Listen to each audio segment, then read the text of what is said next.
Hi students, welcome to Bosco Campus Vision. Today's session will give you an idea about consonant clusters. A consonant cluster is a sequence of two or more consonants occurring within a syllable. In other words, a sequence of two or more consonants will have to form part of the same syllable if it has to be considered a consonant cluster. For example, the sequence T and R in the word train is a consonant cluster because both the consonants forming the sequence belong to the same syllable. Similarly, the consonants P, T and S form a consonant cluster in the word adopts because these three consonants belong to the same syllable.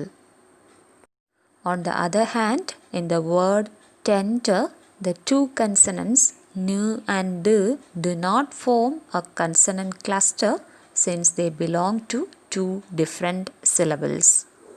Similarly, in the word hunger also, we have two consonants occurring together, but they do not form a consonant cluster because they belong to two different syllables.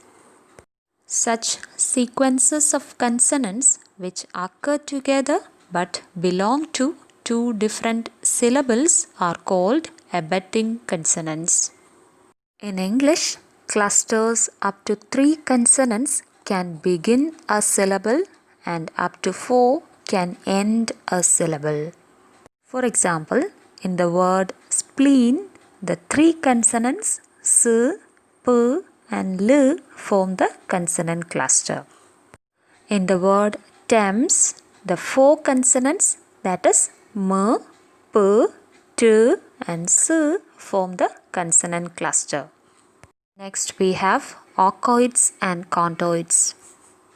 The English consonants l, m, n and r sometimes function as syllabic, that is as the nuclei of syllables. Such consonants are called syllabic consonants. For example, consider the word little.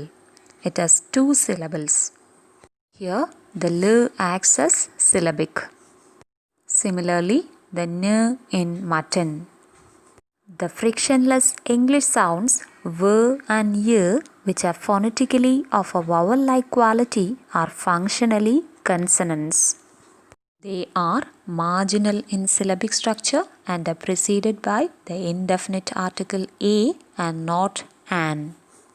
Thus, certain sounds belonging to one class according to phonetic form fall into the other class according to function.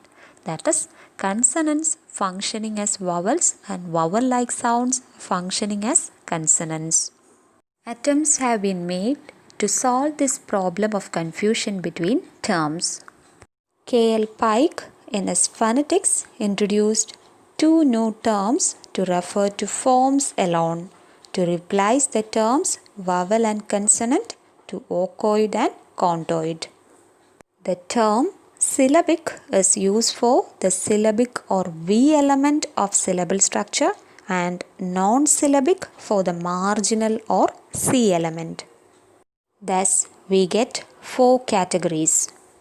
Syllabic archoid as the middle sound in pet, non-syllabic archoid as the first sound in yet, syllabic condoid, the second sound in the second syllable of little, and non-syllabic contoid as the first sound in pet.